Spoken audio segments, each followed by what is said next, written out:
Hello, welcome to Geeks Unleashed. This is episode 88, and I'm Mark. And I'm Jasmin. And we're back again. Oh my gosh, I'm so excited about this week's episode. But before we get started, if you are watching us on YouTube, thank you so much. And please remember to like and subscribe to the video. And click the notification bell, as Mark says, so that you know when we upload new videos. If you are listening on your favorite podcast platform, thank you. We would also very much appreciate it if you would take the time to leave us a review on Apple Podcasts, Podchaser, or Spotify.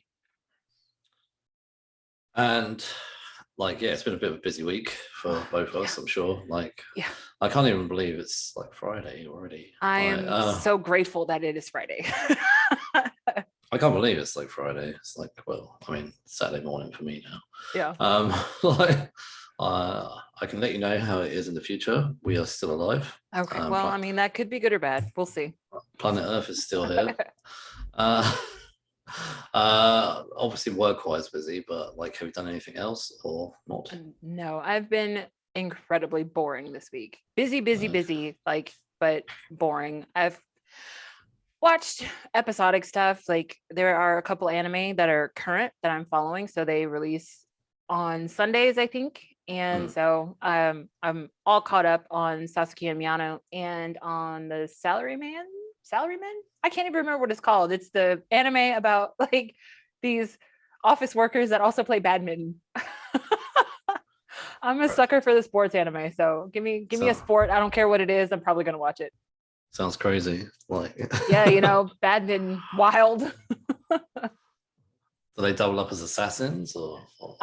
They might. It's early on in the season, so who knows what the rest of the season will bring. Do you know that would be a pretty cool twist? 8 episodes, right? And then all 7 are badminton, and all of a sudden none of them's an undercover some kind of sting or an assassination ring or something. The final episode, and it comes from the one you didn't expect, the college sweetheart or whatever. Oh my god, I could see it. I can see an anime happening. The girl with all straight A's suddenly just suddenly guns them all down or something. Yeah, that would be brilliant. Anyway. I finally finished Power. Finally. After I don't know, somewhere between 6 and 8 weeks of watching Power. All right. So yeah, I have opinions. Are they good opinions? So in summary. Okay. Seasons 1 and 2 were really good. Agreed. Season 3 was not so good. Yeah. Okay. Season 4, when Ghost is in prison, was really, really good. Season 5, I think that was when Kanan died, and he died really rubbishly, to be honest. He should have died in that damn fire. I'm not gonna let that go. No, I don't mind that he survived, because I love the scene at the end of, I think it was season 4, when Kanan, Tommy, and Ghost are back as a team together, and they're in a car opposite Dre. And I was yeah, the boys are back together. I was and then suddenly within season 5, their sort of little dynamic kind of broke up quite quickly. Mm-hmm. So I was quite disappointed with that. But it's more that Kanan got killed off so easily by a couple of cops, and there was I was hoping he was going to be big time, sort of almost final boss level, against Ghost or something like that. That's kind of where I was hoping, because I thought they do this with a lot of shows. They have an early confrontation, then they fade out the final boss for a while, and then they bring the final boss back. Mm-hmm. And then sometimes you make friends with the final boss, because you have to. And I thought that's where they were going with Kanan, that they'd made friends for now. But I still thought Ghost and Kanan would come back and be final boss sort of level, because Kanan, I felt, had final boss about him, but gets killed off by a couple of coppers, and yeah, crap. Anyway, so season 6. In all honesty, I thought was all over the place. Couldn't believe they killed Angela off so easily. And that was just rubbish as well. For me, because obviously she was Ghost's big love interest, and she dies at the end of season 5. And I was it's not even really in the final season. I know she made a couple of cameos as a Ghost type character. She sort of, sometimes Ghost would turn around and there she is, sitting on the bed or whatever. But anyway, what annoyed me more than anything was the last 6 episodes. So basically, I think it was 5 or 6 episodes before the end, Ghost gets shot, and you see him falling off something to the floor, and then it ends. And I was no, they did not just kill Ghost off and you don't know who did it. So anyway, like put on the next episode, and then I realized what they were doing. So the next episode follows Dre, like, and they basically are showing a lot of the scenes from the previous episode where Dre's interacting with Ghost, but they're following Dre's movements leading up to Ghost's death and essentially ruling him out as Ghost killer. And they kind of show Dre's ending. Essentially, he dies at the end too.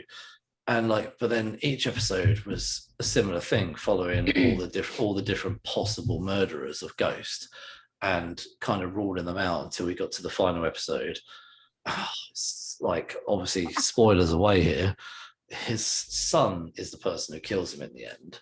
And I was Listen, like, I don't like to pile on kids all the time, but like that kid was a fucking piece of shit. That kid was a piece of shit the entire fucking run of Power.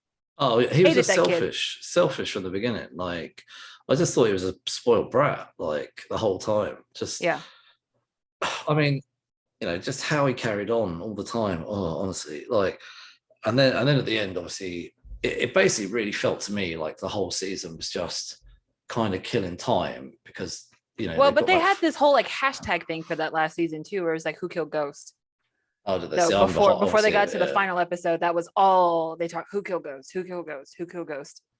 You can imagine if you watched it at the time, maybe it would like, oh, like being really into it. But obviously watching it like as a streaming or catching up, you know, binging it, sorry, the word I'm looking for. You're binging it and you're like, oh, this is like boring. Like, you can imagine if you're watching it weekly and, like you said, like the hashtag and everyone's like talking about it, who killed Ghost, maybe I'd get into it. But I really hated the fact that the last 5 or 6 episodes were essentially the same episode, but from different people's point of view. And I was like, this is just lazy. Like, I don't know. I honestly wanted, and also the way they got rid of Ghost, just his son kills him off. I honestly wanted more. I wanted, like I said, keep coming back to that Kanan final boss thing. I kind of wanted some big battle, some sort of confrontation between Ghost and so. That's what I don't know. I like shows where they have like a final boss, like, or like especially like a big confrontation at the end, just to see his little selfish kid kill him off. Like, I don't know. I was disappointed with that. And then, like, obviously they've launched about 18 different spin-offs, one following Tommy, one following what's his name, Ghost's son, I forgot his bloody name now, Alteric. It also follows their mum as well. Then you've got a spin-off which I'm not sure I'd want to watch, like with the politician who was in the last 2 seasons. But to be honest, the politician was never likable, so why would I be interested in watching his spin-off? I don't think I'm going to do that. And then there obviously is the prequel show, Raising Kanan. So I'm slightly more interested in the prequel. So I kind of would like to watch the spin-off with Tariq and the mum. I don't know if I want to watch it all, but I kind of want to watch the first couple episodes just to see like how they pick that up. Nah, man. But fuck Tariq. Well, Tariq is in the same bullshit category as Joffrey from Game of Thrones. Fuck them kids. Yeah. No. Like, I'm not interested. I don't like Tariq, but I kind of just want to see how it picks up. Like, because I know. I hope he gets run over by a bus. Oh, like, he's a terrible. That's what I thought to myself. How are you building a spin-off around the most dislikable character in this world? Like, I mean, I hope, it'd be cool if they kill him off, or if they massively rewrite his character. Yeah, I mean, I think it's a testament though, like, but also I hate that people get so wrapped up in stuff that they can't separate the actor from their role, because that kid gets all kinds of death threats too. And I think that's not nice. Like that actor, well, I should say that actor gets all kinds of death threats, and I think that is absolutely ridiculous. These people need to relax. That's the same with what's his name? The actor Christian, whatever his name is, from Star Wars prequels. Oh, Hayden Christensen. Yeah. Everybody hated him. That's why he took a break for so long. Yeah, I mean, it's not his fault. Like, he wasn't responsible for the bad material, like, and just the general terribleness of the prequels. Like, you can't put it on him. Also, he's a young actor. Like, it's probably like one of his first roles. I think the kid who played Joffrey got loads of crap as well. Okay, actually, why don't you sit back and go, actually, what a good actor to play such a terrible person. Like, I mean, hopefully he's not like that in real life. So you'd hope not. sits on his throne at home and tells his parents, like, yes, like, I will kill you if you don't get my cup of tea. Yeah. I can't imagine that happens, but you never know. Anyway, anything's possible. Power, ending of Power in summary was flipping awful. But you have 49 sequels to make you feel better. So yeah, I'm most interested in the Tommy spin-off, I've got to say. Like that one, yeah, does look good. Tommy, I don't know if I'd say he was ever my favorite character. Sometimes I loved him, but towards the end, he just seemed to be going down a bigger and bigger hole. Mm-hmm. So hopefully they can pick that up again. I preferred it when Tommy was like more fun.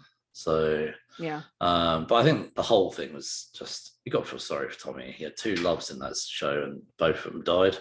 So one by his own hands, that's obviously his fault. So control your temper, that's all I have to say. So, yeah, I don't know. Like Power, I haven't really got much more to say. Just really disappointed with the ending, really. That's it. After wasting almost 2 months of watching this show, yeah, it was annoying. I'm sad for you. I'm sorry that you feel like you wasted your time. I don't know if I'd say wasted, because there were parts of it I loved. Yeah. But I really hate it when they end shows with terrible endings. And Yeah. that's why in some ways I'm hoping that the spin-offs kind of redeem it a little bit. Mm-hmm. It's like Dexter all over again. But at least the Dexter miniseries redeemed the ending. Yeah. So, yeah. I mean, anyway, should we jump into our news? Yeah. All right. So neither one of us have actually seen this yet. So we are actually going to check out the Obi-Wan Kenobi trailer for the first time. Yeah, normally when we do this, I've already watched it, but I haven't actually watched it. Yeah. All right. Let's see. So if you are just listening, unfortunately, you will not be able to see the trailer right now, but we are about to talk about it. Yeah, we'll talk through it. So here we go.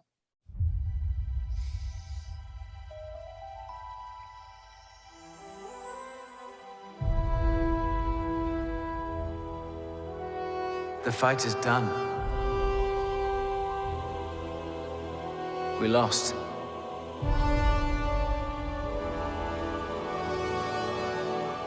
I love the music. Oh, I mean, how could you not? Stay hidden.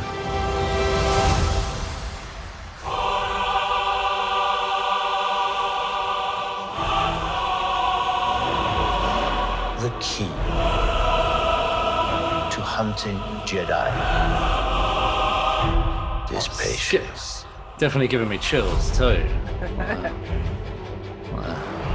Jedi cannot help what they are. Their compassion leaves a trail.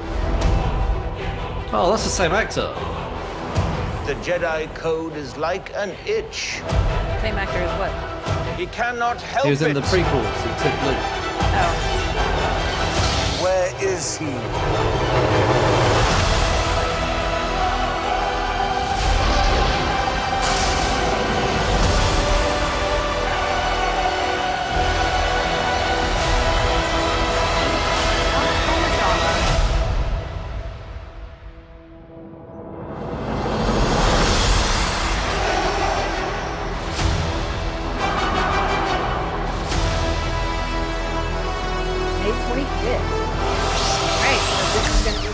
Kickoff to summer.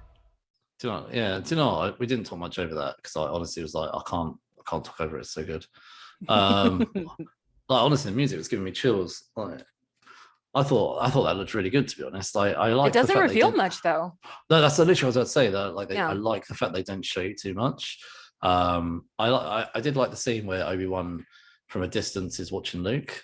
So that was cool. So it kind of like shows that Obi-Wan wasn't actually hidden away doing nothing. He was actually watching him. Yeah. So but he clearly obviously goes off and does other things. I'm hoping they don't make it like stupid like Gotham TV series where like Luke suddenly like ends up getting involved when he never would be. I really wish they had done that different. That Gotham TV yeah, series. Gotham, yeah. Oh yeah, so do I. Anyway. I kind of wish they'd just never done it, but like, no, how they should have done that series, if we're going to mention that, is to have maybe had Bruce in the first episode. Fine, maybe had it like him come back in the final episode of the first season. They catch the murderer, but there's no need for him to have had such a prominent role throughout all of the show. Like I would have much rather have had a Gordon prequel series, and actually I would rather have had less superheroes, and I'd rather they'd have tried to, okay, I wouldn't have minded funky, slightly sci-fi type crimes, but I'd rather they'd have kept it as grounded as possible and not even have, you know, they could have had the Penguin in fine as they could have brought in early days villains before they became villains. I could have been fine with that, or maybe they're real low level in the criminal chain, but they just were going all full out on it just being a Batman show. Like, exactly. That was their problem. Hopefully Obi-Wan won't make the same mistake, like you said. Like maybe they'll just actually focus on the character that they're supposed to focus on. Yeah. I that trailer looks like they're going to. And that other guy was Joel Edgerton. I didn't remember him from the prequels. Although, to be fair, I don't really remember the prequels very much at all. I've only seen them once. I'm pretty sure he was in the prequels. I can't bother to check now, but I'm pretty sure he was. So I'm pretty sure that like he took Luke in with whoever his wife was in the show, in the films.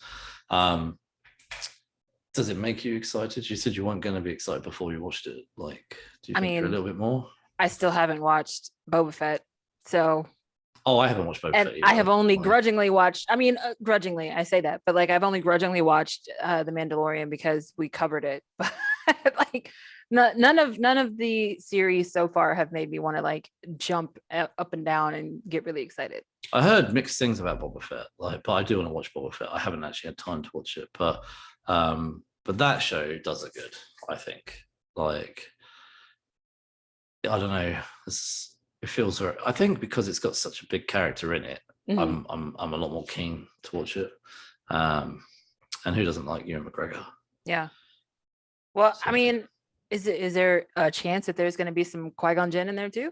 Are we going to have a Liam Neeson hidden cameo that no one is talking about yet? Well, so when episode 3 finished, didn't Yoda like allude or somewhere along the line, Yoda alluded to Qui-Gon Jinn not making, like, being able to come back as the Force ghost thing. I'm pretty sure there was something like that. I haven't seen the prequels for years, but I'm pretty sure there was some mention about him being like a ghost, like, or being able to come back. So yeah, it would be cool if there is some sort of ghost type Force ghost thing. Like, that would be pretty cool. You know, like the Force ghost things that they have at the end, like with the fire and stuff like that. And, yeah. And also like where Yoda comes back in the later movies with Luke on that planet. I would that would be pretty cool. I mean, I wouldn't say no to that. But I wouldn't want it to be constant. Like, yeah. I'm just wondering if we're gonna have any hidden cameos. That's all. Oh yeah, but it's Marvel / not Marvel. Sorry, it's Disney / Star Wars. Like, there's gonna be something. There's gonna be twists and turns. Yeah, because they actually had Skywalker in which one was that? Mando, right? The Mandalorian. Yeah. They had him in it. That was a cool twist too. Yeah. Yeah, I haven't watched Boba Fett, but apparently there is something. I'm pretty sure I heard a rumor that Luke is in Boba Fett too. Really? I know Obi's in Boba Fett. Maybe that's what they were saying. Sorry, I heard something about somebody big being in Boba Fett. So yeah. I need to hurry up and watch Boba Fett now. I don't. It's ruining it for me now. Anyway, our last piece of news: The Walking Dead. Surprise to nobody. Spin-off. Nobody. Well, AMC is milking that cow for every freaking cent it is worth. So when I say surprise to nobody, it was a slight surprise in terms of the two characters. But I've been saying this from day one. There will 100% be a Negan spin-off. I was like, they will not do a Negan spin-off. Negan is a popular character, and Jeffrey Dean Morgan is a popular actor. Mm-hmm. So it's like gonna make sense. And then they announced, like, which I was surprised about. Sorry, was a Maggie and Negan spin-off together. I don't even know how. How is that going to work? How? Listen. He killed her baby daddy. Like Yep. it could not be me. It couldn't be me. I couldn't be her. Like, because he would be dead by now. Like, dead under the compound, dead. He yeah. Like, I just don't get how that dynamic works, right? Like, I'm not sure. Like, and I really, really hope it's not going to be one of those redemption stories where, oh, now we can be friends. No. Nobody wants to be friends with that creep. Unless it's a bit of a different twist where it's actually Maggie versus Negan. I mean, that couldn't last forever in that dynamic. Yeah. But like, how would that work? Would he? No, would what he I mean like try to run away and she would like follow him to New York? Yeah. That's what I'm wondering, whether he. So like a revenge plot. Yeah, unless it's that type thing, but then maybe they'd have to team up against something else, like, or you know what it's like, Hollywood. You know. I mean, I might be a little bit more okay with it if it is Maggie chasing him so that she can get her revenge. Like, maybe I'd be okay with that. But like, I still don't want them to. I don't want them to be friendly. Like, I don't want her to be friendly with him because of what he did to Glenn. Yeah, but maybe, I wonder if that's what it is. Like, he disappears at the end of the main Walking Dead, like kind of slips off, and then she goes after him. So anyway, it's going to be called Isle of the Dead. It comes out in 2023, and it's set in a post-apocalyptic New York. I'm excited for this because of the New York setting mainly. Yeah, you're bored of the walking around the woods. It's like 10 years of walking in the woods, man. Like, and every time they find some sort of civilization, it's like, it's not much further than the woods. So I think there was one episode where they went to Washington in The Walking Dead to rescue like a bell or something. And I was like, oh, they finally left the woods. I was hoping for a bit more. No. So Washington, that's a long way from Atlanta. Maybe it wasn't Washington then, but it was like they did go into a city in like one of the episodes, and it was like, I'm sure it's like to rescue a bell or something, but I can't remember. Anyway, so I know you're way behind on The Walking Dead, but do you think this is something that, say if you just decide to watch it, do you think that it's interesting? Would you want to know more about watching it because of the dynamic? Yeah, honestly, because I would want to watch long enough to find out what Maggie's motivation is. Yeah. That's like what. I don't give a shit about Negan. I want to know what's in this for Maggie. Yeah, I've got more interest in this than the Carol and Daryl spinoff. Now I think Carol and Daryl could be fun. Like, they're so weird. They need a good name for it though. I don't want it to be Carol and Daryl. Carol and Daryl, that works though. It could be like a sitcom-y, like hijinks and that kind of stuff. Oh, do you know what? Imagine if the Carol and Daryl thing was a sitcom. Oh my god, a comedy? That would be so great. Like, it's set in the community in that they found now, and it's like a half an hour episodes, and like Carol like walks in with like his washing and stuff like that, like, and he's still sat on the sofa drinking beer or something. Like, oh my god, yes, where it's like, don't leave your crossbow just laying around. Random like old married couple kind of stuff. Oh my god, that would be hilarious. I mean, I think that would piss off so many people, but I really think that would be hilarious. I can imagine if they didn't tell anyone, showed no trailers, and everybody puts it on, and it's like watching the first 2 episodes of WandaVision or something like that. Yeah. Like, that would be so great. I mean, not for a lot of people, but but I don't know. They need a good. And then they have like this super campy intro.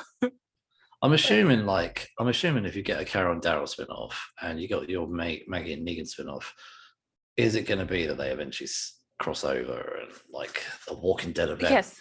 Yes. They are building this giant webbing of interconnectivity and expansion. This is like the thing that AMC will never, ever let go of. Ever. Eventually, we're going to get a series about Rick's daughter. It like 40 years into the future, where now she's in charge of some stuff, and we still have zombies and all of these problems. I think I spoke about this before. The what's it called? The 2-season event show. What was it called? I don't remember. The World Beyond. And when it ended, they linked it back to the first season of The Walking Dead. Like, it showed a clip from the guy who they met in the institution in the final episode, which I thought that was pretty cool, to be honest. And then for the first time ever, like they showed a crazy zombie who could run, and I was like, okay, like if you're going to start bringing those type of zombies in, this is going to be cool, like to The Walking Dead, rather than these ones that just bumble around. Like if you start making zombies that can run after you, hell no, would I like never want to be in The Walking Dead. Like, but like, it always made me wonder, like these zombies just bumble along. Why are you not scared? Well, Like, because it's when they attack in hordes. Yeah, that's the problem. That's the only time they get you. Yeah, or like Yeah. I don't know, you're walking through some marshland, which they always do, and then And they're underwater. Yeah, they're underwater or whatever. Yeah. No, I wouldn't. You'd think they'd learn after 10 years of this. Like, just don't do it. Like, just throw a grenade in there or something like that first. Oh my gosh. Yeah, I honestly do want to watch this. Just I'm more interested in this than Carol and Daryl. C&D. Like, that's what they should call it, C&D. Anyway, I'm more interested in this because I actually just want to know, how is this going to work? Maggie and Negan are clearly never going to be friends. I have no idea. I don't even like thinking about it. Like, I really want, I mean, I don't even want Maggie to like use Lucille. Like, I don't know. Like, I don't even know. I just want her to like get her revenge. Like, ugh. I want to see it. Like, I want to know what's going to happen. I don't even want to watch a trailer. Like, if they will release a trailer, I don't want to watch it. Like, I want to just go in not knowing anything. I don't know. I can't see them being friends. I hope they like. I just want it to be that it's. I think it is going to be like what I said, that Negan slips away and Maggie goes after him. Okay, maybe I can get behind that. I could be wrong. They could be also a married couple. Could be a comedy. Gross. They were married once. Gross. Yeah. You know what I'm talking about? In Batman. yeah. Batman, yeah. God, that's not the same. Oh, no, they were married once. Like, yeah. Oh, well, how'd that work out? They both died in that one too. yeah. Oh, that's quite funny. Oh my goodness. That doesn't count. I can't believe you'd even bring that up. That always shocked me though, that they were married at Batman vs Superman. Like the fact they got the same actors from The Walking Dead, and the fact that like he killed her husband basically in another show, and then here they are in Batman vs Superman married. I was like, what was going through their minds when they did that? So. Well, what is going through people's minds when you hire actors that are married to play brother and sister? Dexter. Oh yeah, I forgot about that. Yeah, that's weird as well. Yeah, that is weird. Well, or it'd be weird if it was the other way around. So. I don't think that would ever happen. Brother and sister playing husband and wife, that'd be terrible. That'd be even worse. Anyway, I think we should carry on now. Let's leave the news there and our stupidness. All right. The showpiece for the day. Yes. Peacemaker. First of all, Peacemaker is direct spinoff from the Suicide Squad. If you did not enjoy the Suicide Squad, there is no possible way on the face of this planet that you would ever enjoy Peacemaker. So I think there's a possible way. I don't think so, because Peacemaker is worse than the Suicide Squad in terms of like violence and stupidity. Like, it's way worse. Yeah. All right, so based on characters from DC Comics, it is written by James Gunn. James Gunn also directed most of the episodes, but we also had Jody Hill, Rosemary Rodriguez, and Brad Anderson in there. It stars John Cena, Danielle Brooks, Freddie Stroma, Chukwudi Iwuji, Jennifer Holland, Steve Agee, and Robert Patrick. Oh man, I love that Robert Patrick was in it. Man, oh man, Mr. T-1000 is always how I'm gonna remember Robert Patrick. Oh, and also from the X-Files. I loved him in the X-Files. Yeah, but Terminator came first. I know. But I thought he was brilliant in the X-Files. I was actually really disappointed they cancelled the X-Files after season 9. I actually loved his character. Like, that he was the opposite of Mulder. He was the one who didn't believe. That was cool, I thought. So, but yeah, Robert Patrick's always been like someone I've been a fan of. Yeah, so. He got his start in Die Hard 2 as a henchman in the airport shootout scene. Do you remember him in Wayne's World where he showed up as T-1000? I do not remember Wayne's World. I can't remember which one it was, one or two. And he literally was the T-1000. Obviously, they didn't say outright he was the T-1000. But like, he pulls Wayne and Garth over, and they did the whole looking at the camera thing, like, you know. And they just literally put their foot down and drive off when he comes to the window. And he obviously holds up a different boy picture, and he goes, "Have you seen this boy?" And they go, you know, like they just put their foot down and like run off, like drive off. Like, that's hilarious. No, I don't remember that. I honestly don't remember. I know I've seen those movies, but I don't remember them at all. Yeah, I always remember that. Like, I don't remember those movies other than that. Like, I thought it was a good sport of him to actually do that. Like, Robert Patrick Sharp basically played the same character in a comedy. Mm-hmm. Obviously, same character in speech marks. Yeah. Like, clearly, if anybody asked, he probably was like, "No, I was a policeman." No, it was just a cop. Yeah. Police officer number 1. Yeah. That was me. All right, so short summary of this 8-series little run for the first season on HBO Max. Peacemaker basically picks up 5 months after the events of the Suicide Squad. Chris, aka Peacemaker, is finally about ready to get out of the hospital. He has no real, like, no place to go, no nothing. So he leaves, goes back to his trailer park house thing. Goes to see his racist ass dad to get Eagly back, his pet eagle. There's Eagly. And then he is recruited once again, fresh out of the hospital, fresh off of a mission. It gets recruited again by another branch of Argus. This is a Task Force X, and they got a whole new mission for him. And now we are hunting butterflies. And of course he's like, what the fuck, butterflies?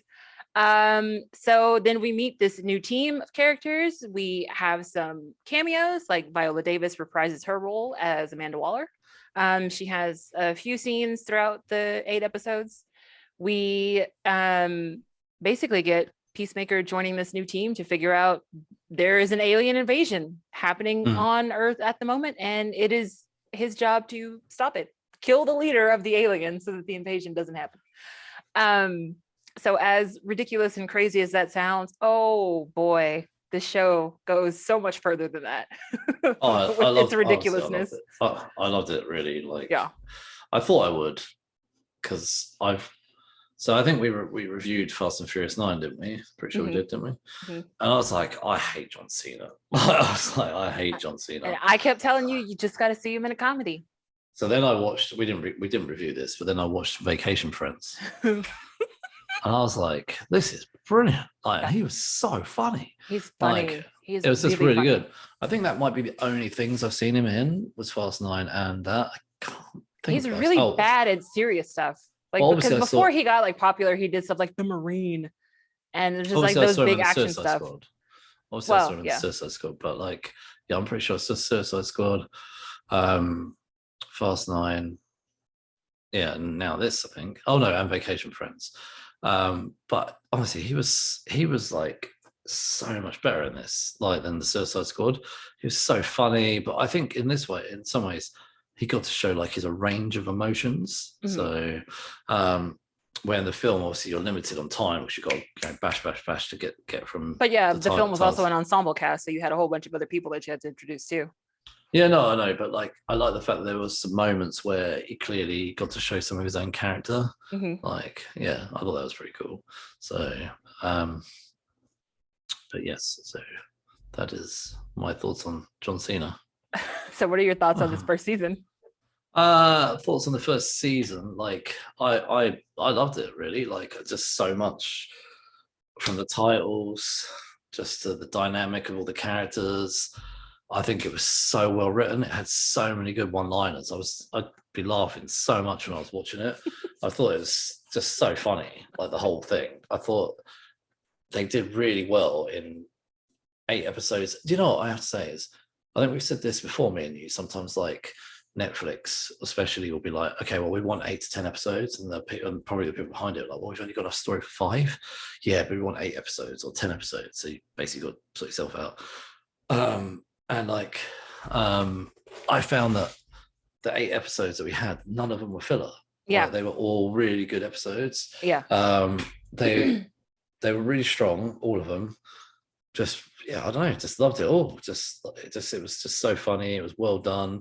Mhm. I imagine John Cena got paid a heck load of money to be in this show, but everybody else was quite minor. Like, as in, none of them were particularly big. Yeah. I think, like, Robert Patrick obviously has got more of a following, but I don't think Robert Patrick probably gets that much money generally anyway. I mean, he probably makes more than me and you, but yeah. Yeah, I'm sure. Yeah, but like, I don't know, I just thought the whole thing was done really well. That, you know, balanced humor, violence again. Like, it's just honestly, the humor in it though is so well delivered as well by the actors. Yes. And obviously so well written as well. Yeah. So this is what happens. Like, I know in this show we didn't get anyone for the original Suicide Squad other than the couple of appearances by Amanda Waller, but when you hand over these creators to the right sort of director and writers and things like that, like what you can see happen. And I'm not criticizing the second Suicide Squad, but the first Suicide Squad carried a lot of characters over to the second film, and then like I just think they just did so well, like with all of it, really. Like, you know, I think John Cena was obviously, like I said, the biggest actor, but I didn't really know anyone else in it, I don't think. Did you? Other than Robert Patrick? In here? Well, I knew Adebayo, and I know Harcourt and Economo were from the Suicide Squad. Oh, the guy who played the captain, Casper Locke, I recognize him. I think he showed up in the odd episode of Stargate. You know, he's one of those. Yeah, I love that guy. The guy Heyerdahl, Christopher Heyerdahl. Lachlan Monroe, the guy who plays Detective Larry Fitzgibbon. Oh my God. I will always remember that guy as the stupid cop from White Chicks. Oh, sorry. Oh my God. He's so funny in White Chicks. Oh, he is in Riverdale. That's where I recognize him from. So I watched like the first 2 seasons of Riverdale. He was in those. Of course you did, Mark. What are you trying to say? I'm trying to say that you watch really shitty CW shows. I don't really anymore now. I pretty much like. Do you know what though? I really do want to go back and catch up with the Flash, but I can't be bothered. Like, so I haven't got the time. Like, so I haven't even finished Supergirl. I actually just couldn't do it in the end. I wanted to finish it. I'm halfway through the last season. I was like, I just can't do it. It's just so awful. It's like Supergirl was like the worst of all of them. It couldn't have been. Oh, it is. Oh no, that was bad. What else was there? Legends?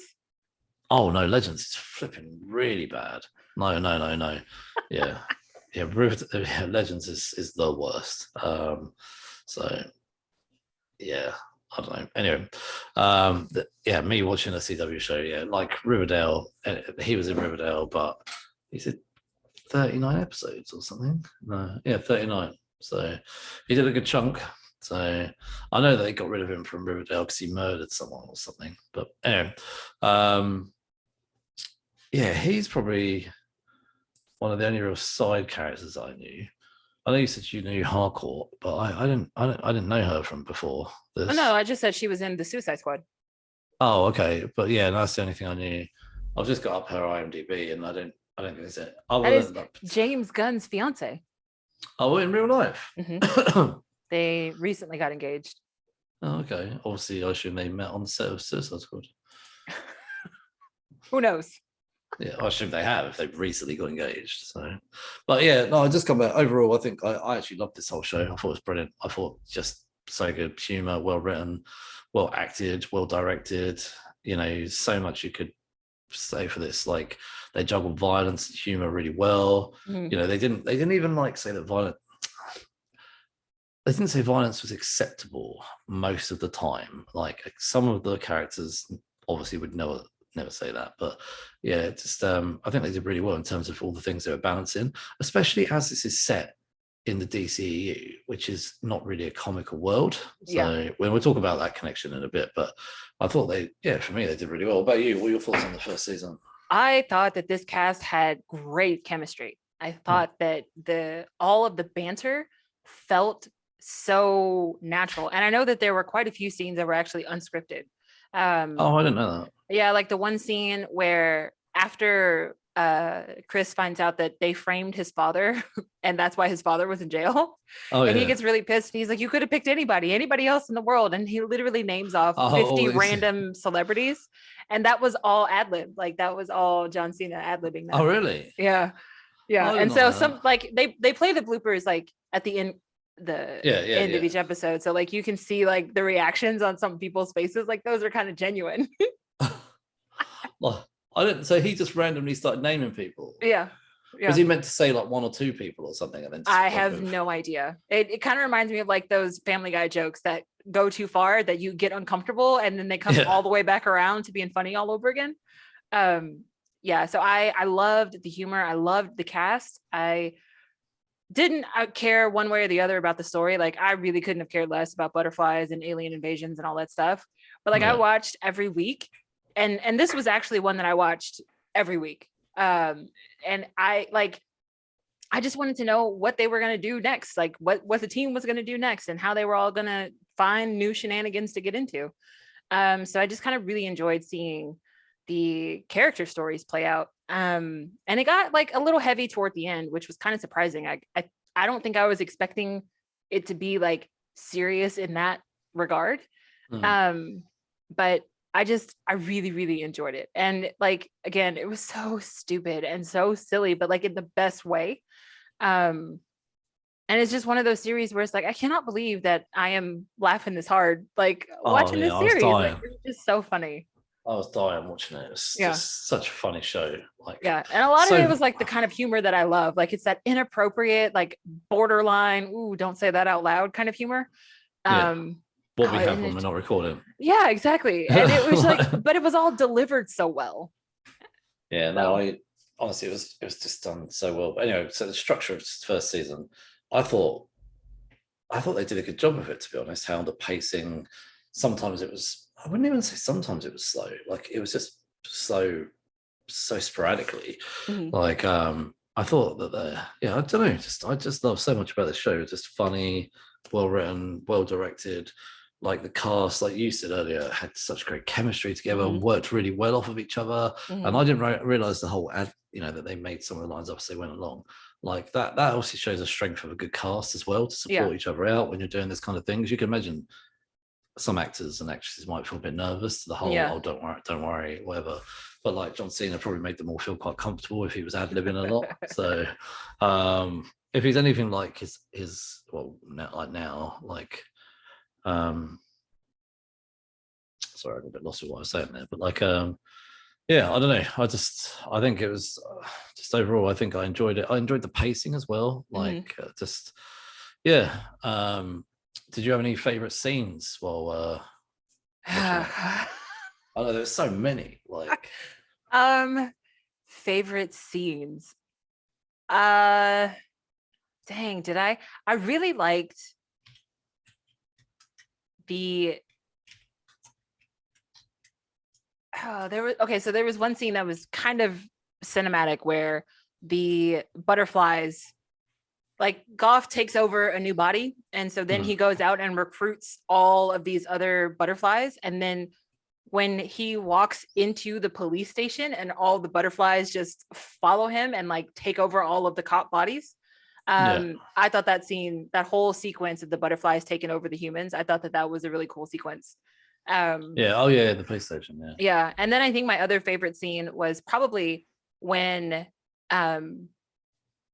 they when they kind of all like bonded in the van on the way back from something, and they were all like singing, and Harcourt actually took a picture of them, and everybody was just kind of like really feeling like the group vibe. So I really kind of enjoyed that scene, just kind of seeing them all kind of come together. I think one of my favorite scenes was what's the actress called, Amanda Waller's daughter? Danielle Brooks. Oh, was that? Sorry, she played Danielle Brooks. Sorry. No, Daniel Brooks played Adebayo. Sorry. Yeah. Sorry, Yeah. the other way around. Yeah, sorry. Daniel Brooks played. Yeah. Can tell it's getting late for me. So she's with Peacemaker, and he's like, "Eat peace, motherfuckers," as he throws that thing. And I was like, "That's such a great line." Like, "Eat peace, motherfuckers." Like, I hope that becomes his catchphrase. Like, I love the two of them together. Like, especially like I think it was the last episode or second to the last episode where they're infiltrating and they're infiltrating the factory where the goo or whatever is made that the butterflies eat. And he shoots a guy, and then she is right behind him, and then she shoots the guy, and then he's just like, you don't have to shoot them after I've already shot them. Like, he's dead. And then she's just kind of like, oh yeah, okay, my bad. Oh yeah, I thought the dynamic between them was brilliant. Yeah. So I'm glad it wasn't a dynamic of him trying to sleep with her or anything like that. Like, I'm glad it was a friendship type thing. So I was a bit worried because obviously Peacemaker is someone who likes to have many partners. Yeah. So I was worried that's where it was going, but then it actually turned into quite a nice little friendship between the two of them. Mm-hmm. So I thought their dynamic was really good. Yeah, I enjoyed them. Did you watch all of the post-credit scenes? I did. I don't think I watched them all. I think I watched maybe like 6 out of the 8. I thought they were hilarious. Like, there were some with Vigilante that I thought were really, really funny. Just because at some point, like, I think I was just like, how is he this stupid? Like, how is it possible that A, you're that strong, but like also B, you are that stupid? It was, I don't know. That was a running joke, and it was just hilarious to me. Okay, so I realized I've sort of skipped a little bit here. From the show itself, did you have any favorite characters at all? Yes, 100% Vigilante. He was my favorite. He was so just like gung-ho, and like, I mean, he is literally like a ride or die BFF. I mean, he went to jail to kill Peacemaker's father for him because his father was such an asshole. Like, who does that? No.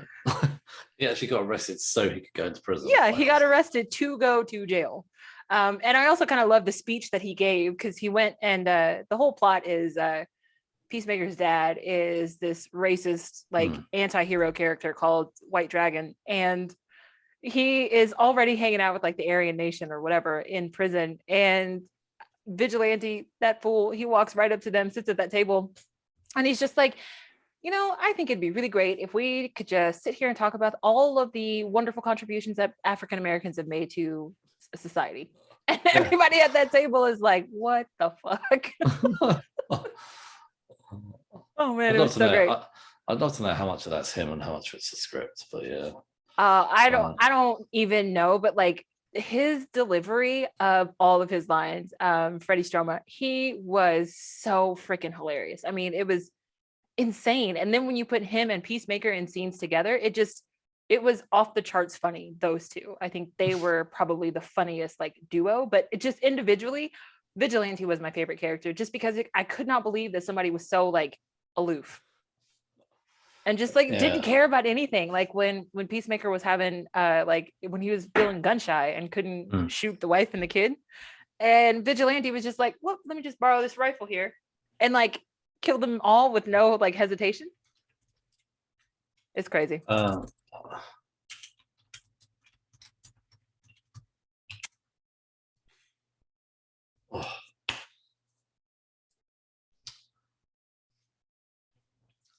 Like, I don't know, with favorite character, I was like, I loved Vigilante too. Do you know what I liked actually was Daniel Brooks's character. Yeah. I liked how she kind of like wanted to be like her mum, but then also didn't want to be like her mum. And like, and the brief scene she had where she was like with her mum, Amanda Waller, but she's like, yeah, but look, sorry, not Cena, like Chris. Peacemaker, Chris Peacemaker, he's not that bad a guy, and she's like trying to tell him to stick to the plan. Like, I don't know, I loved it. Like the moment sometimes when Peacemaker was actually genuinely being nice, and you can see her from afar getting like a bit choked up, and I loved at the end when she does the announcement and basically throws her mum under the bus, and her mum's like, what the fuck, like that was a good moment too. Because when she was doing that speech, I thought, oh, her mum knows. Mhm. And then when you just go to the sofa and see her mum sitting there like, What the fuck? Yeah. Yeah, that's what I love about her whole character journey, that she goes from trying to be her mum Mhm. to basically going against her mum, which is basically what happened at the Suicide Squad, that the team turned on her as well. Yeah. Maybe Amanda Waller needs to realise people don't want to be you or listen to you. So Oh man, no, I liked Adebayo's character too, just because she was kind of the only grounded one of the Yeah. group, and because she was so like green around the gills, everything that happened was just such a shock to her. So like just kind of watching her react to everybody else's shenanigans was funny in and of itself. do you know, she's my favorite character, but I did like Jennifer Holland's Harcourt. Mhm. I love that first scene where she's sitting in a bar and she's like, says to Peacemaker, excuse me for a minute, steps up and literally like kicks the crap out of like 3 guys, whatever. Mhm. And I was like, and they did the fighting so stylishly. I was like, oh, this is so good. And like none of those men thought they're going to be able to take down this little girl, and she Yeah. like kicks their asses. And I love things like that. You don't often see that in real life, but like that was pretty cool. Yeah, So, well, I mean, you hope you don't see that kind of shit at a bar. oh, yeah. Yeah. Okay, so we know that this was set in the DCEU, which nobody seems to know what the hell's going on with that thing now. Feels like it. Like, Feels like it. but I did love that it was kind of connected. They made so many jokes and references like Batmite and so many little things along the way, like to link it. You know, they even talked about, you know, Batman's road gallery and Superman's road gallery. Like, and they're like, "What's your road gallery?" He's like, "I don't have one." like, Yes. And to be fair, he kills people, so his road gallery is always going to be fairly small. Yeah. So Batman and Superman don't kill people, so that's why they have a rogues gallery. Because I mean, maybe they should be taking notes. Not that I'm encouraging that. I'm just saying. Yeah. Well, I mean, Superman in the DCU did kill Zod, so you know. I mean, does that really count though? Because he killed an alien. So. Yeah. An alien that looked like a man. So yeah. But anyway, I love at the end though the appearances by Aquaman and the Flash, Wonder Woman, and Superman. Now, admittedly, there's no way that was Gal Gadot. No, it was not Gal Gadot. It was not Henry Cavill, but it was Ezra Miller and Jason Momoa. I thought that was pretty cool though. However, there was no cyborg there. Not even a shadow of a cyborg. That makes me upset. I think Cyborg's gone, like altogether gone. I really hate that. He was one of my favorite characters from Justice League. They just DC need to suck it up. That could have been, do you know what? That could have been their like redemption thing and actually had the actor come back.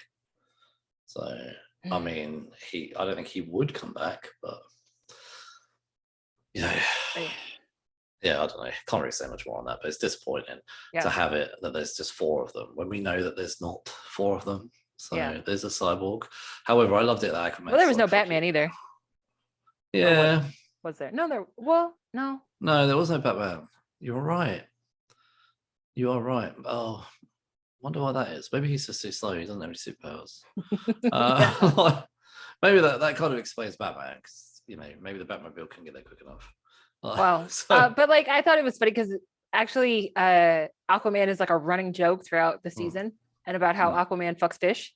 And Peacemaker, it just every time it comes up, he never misses an opportunity to shit on Aquaman. And he's like, no, for real, it's true. He fucks fish. And everybody else is like, no, he doesn't. And he just will not let it go.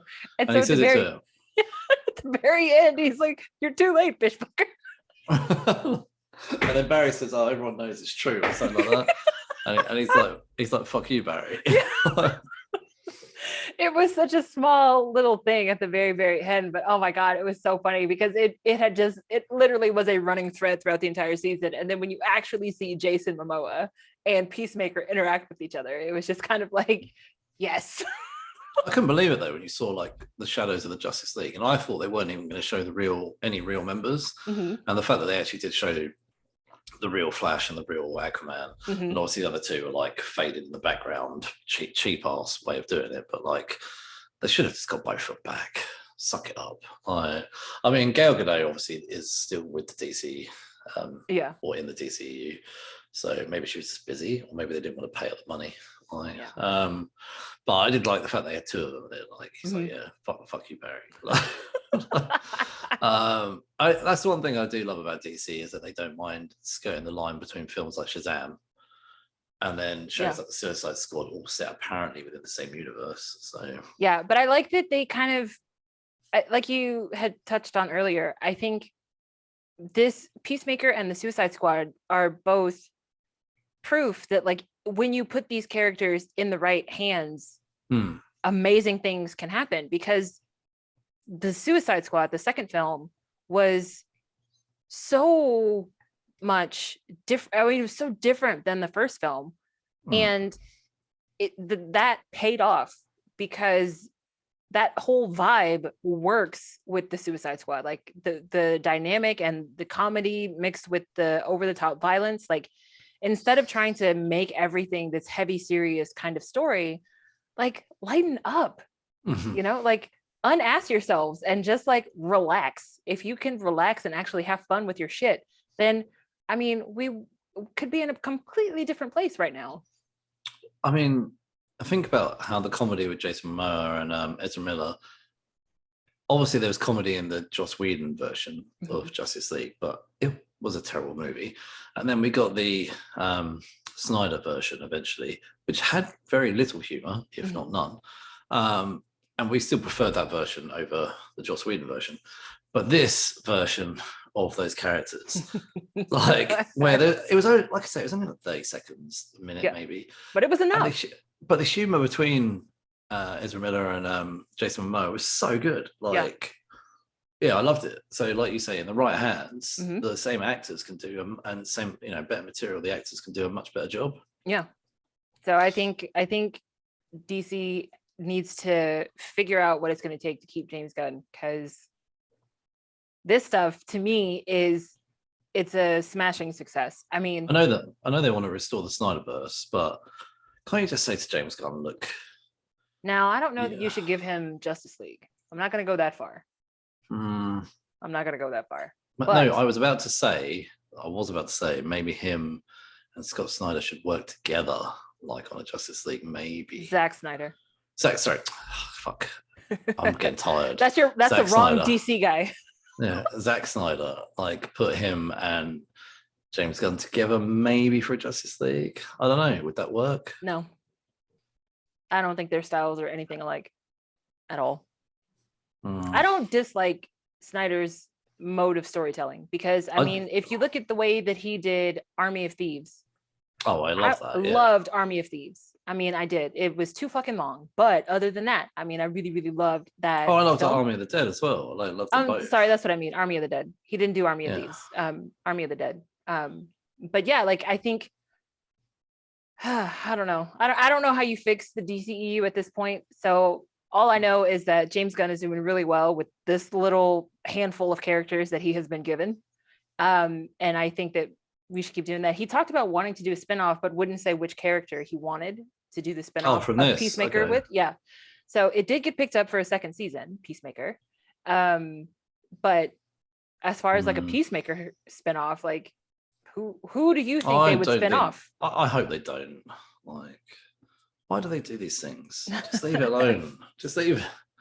I think Vigilante and Hardcore are probably the two likely ones to get spin off. I mean, yeah, Vigilante is the only one that's character enough to get a spinoff. Well, unless like they follow Adebayo and her and Waller. I don't really know how that would work though. I don't think so. I think Vigilante probably. I only say Hardcore because I know she like can fight and kick ass and stuff. So maybe. I don't care about any others having a spin-off though. No. I mean, I'm excited that we will get to see more Eagly. Eagly was definitely another favorite. Not like not as much as Vigilante, but I did love me some Eagly.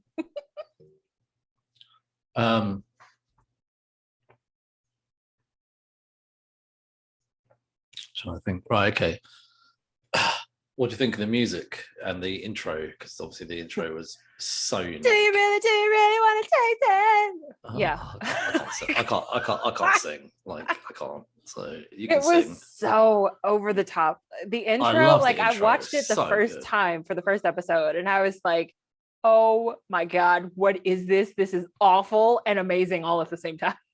Oh, I love And the like fact that it's they so had it great every. because like Cena never smiles, like not once. Like he never cracks anything. He looks so serious doing those stupid dance moves. I was hoping that they would. So in the first episode, they had. So the one scene they had in episode 1 with the guy who's like the janitor with the mop, and he's in the intro. So I thought, oh, okay, they're going to change the intro for each episode and have like different cameo, like have people in it. But they didn't do that. They had the guy who literally had 1 5-minute scene in the titles. He had 2. He Oh, they was had in 2, there when okay. they had the show and tell or the bring you, Okay, you know, okay. the what do you call it, career day or whatever in class. Oh yeah, okay, but he was hardly in the show really, and he's got quite a good part in the intro.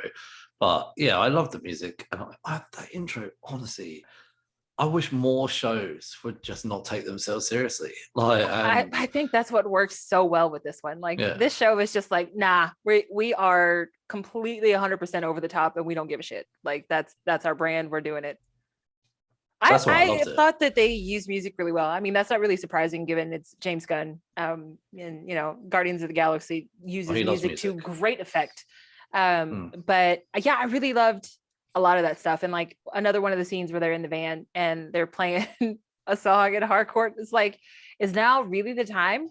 And Peacemaker is like, it's never a bad time to rock. I guess that's true. Yeah. I guess that is true. So yeah, I love the music. I mean, I love classic rock, so it was really fun to kind of listen to all of like the 80s hair bands come back. I honestly think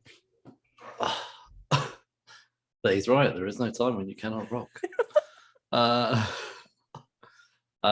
Right, okay, so there's going to be a season 2 apparently of Peacemaker. I would love to know how much John Cena is getting paid. That's what you want to know for season 2? No, like season 1 as well as season 2. Like I just thought to myself, he must earn a lot of money, right? And everybody else that's in this is quite low down the food chain in the acting world, like than him. He's quite big. And I was watching this thinking, like, he must be earning a lot of money to be in this show. Like, so I just kind of wondered, like, the reason I say that is because how long can they keep this going? Because obviously it's a streaming show. I don't know, like streamers are now canceling stuff a lot quicker now than they used to. And if he's getting a good chunk of money, like, I don't know, it just sort of got me thinking was, you know, yeah, they've done a season 2. I assumed that there wasn't going to be anything beyond season 1. And I was like, he must be asking for a lot of money. And I hope it's just not enough that we start getting into this show and then they tank it because he wants too much. I think when they have shows that have the big name as the lead, I think that they build it so that it will be a short run. Now, are we going to get a season 3? Who knows? But like, I don't think that they have a 5-season plan for Peacemaker at all. Yeah, that's what I was a bit concerned about, that they would, you know, James Gunn would start getting a bit like, okay, I'm going to tell longer stories, and then season 3 comes along, and then DC Warner Brothers cancel it, and they're like, oh, okay, great. Like, you know, we've got into it. I mean, so yeah, no, I don't see it being. I don't know. I mean, I think it's going to depend on the film schedule. Like, if we get some other kind of Suicide Squad or another version of Justice League or any kind of film that will pick up any of these characters, maybe we could get a 3rd season. I don't see this going longer than 3 seasons. Regardless of how much people love it and how popular it is, I don't see it going more than 3 seasons. I don't think you can keep someone like a Cena for that long. Oh, apparently, I just looked this up now. Apparently, John Cena originally wasn't even signed up for a season 2. They said John and I did not agree to a 2nd season off the bat because we wanted to make sure this is something we really love doing and what we really wanted, James Gunn said. That's why it's being announced now, because we had to work everything out. And obviously James Gunn, he said, I didn't agree to a 2nd season just off the bat. It wasn't a matter of like, okay, we're picked up It's just a matter of I just wanted to make sure it was really something I wanted to do. So it looks like originally they went into it as a 1-season plan, and then I'm assuming that due to the popularity of the show and and DC on their knees begging, like, please do this again for us. Oh yeah. I mean, it's a brilliant. I love this first. They season, need all the help they can get at the moment. Oh yeah. So I don't know really. I don't have any thoughts on what's going to happen in season 2. I imagine it's going to be ensemble again. You know, a lot of humor, a lot of horribleness, deaths, and swearing, and all that kind of stuff. And John Cena being massively inappropriate. But I mean, I think because they're villains, because of the nature of the show, like Suicide Squad, it's not going to be a serious villain. I just don't know. I don't know DC well enough to take a guess on what might come up villain wise. Who would you send Task Force X after? I mean, they sent him after a dictator in the film, so I mean, it doesn't always have to be like a rogue gallery character. I don't know. Do you reckon that they might potentially bring somebody else in from the Suicide Squad, like Bloodsport or? Now, that would be amazing. I don't think you would be able to get Idris to do this. Although Idris Elba did have a streaming show on Netflix, so it's not. What did he have? What? It was that show where he was like this British DJ, but like a low-level DJ. I can't remember what it was called. I didn't watch that. So he has had streaming. Plus, he's done TV before. Like he did. Luther. Yeah. But I don't know. Would you be able to get Idris Elba in here, and then you have like another rivalry between Peacemaker and Deadshot? Bloodsport, not Deadshot. Bloodsport. Yeah. Deadshot would be cool. Will Smith. I don't think they could get Will Smith though. I think they could get Will Smith. Will Smith hasn't done TV since Fresh Prince of Bel-Air. He doesn't exactly make good movies right now. That's not true. He just won a SAG award for King Richard. What? I'm not seeing it, so I can't okay. Everything else that I've seen of his other than that recently has been fairly bad. I've not seen a good Will Smith film for like 10 to 12 years. Well, you should watch King Richard. It's about the 2 greatest tennis players. I'll get on that right now. Like the moment we finish recording, 3 a.m, I'm gonna be straight on that. Go to bed at like 5. Yeah. If I put that on now, I'd definitely fall asleep. So it's so rude. Like, what to them or you? Both. Anyway, I've no idea who they're going to fight. I'm assuming it's going to be a crazy villain. Okay, these are my predictions for season 2. Okay. Some sort of stupid crazy villain who I would need to go and Google DC stupid crazy villains to find out what that could be. I think it's going to be an ensemble cast. I think somebody from the Suicide Squad will show up, even if it's just in one episode or a cameo or something. You know, King Shark would be awesome. Deadshot would be pretty cool if they took some characters from the first film that weren't in the second. That would be pretty cool too. I want to say Vigilante would be back. Like, Vigilante's coming back. I think if they are going to do they talked about Green Arrow a lot. Maybe we're going to see Green Arrow in a second season. That'd be pretty cool. I think though, if you're going to have a spin-off from the Peacemaker, they would do it off the back of season 2. They would say to James Gunn, look, can you maybe do an episode solely focused around whoever the spin-off is going to be? A backdoor pilot, yeah.